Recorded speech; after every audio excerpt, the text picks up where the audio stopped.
बार भूपति मन माही भय रानी मोरे सुध नाही। चौथापन के उम्र हो रुदा हो और मोरे घर लोग लई कभी घर मोटे रो की टेंशन ना है अंगना है सुना। गुरु तिरगी तो गुरु है तो नहा दुख लहरा है।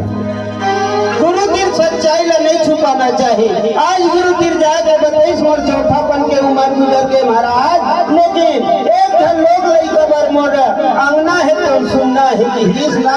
तो गुरु वशिष्ठ महाराज बताते कि आपके पुत्र हो ही, लेकिन एक हर बार कौन लगाए लगी श्रृंगी ऋषि श्रृंगेश्वरपुर से श्रृंगी ऋषि आई और यज्ञ करी। यज्ञ के बाद में आप पुत्र रत्न की प्राप्ति हुई।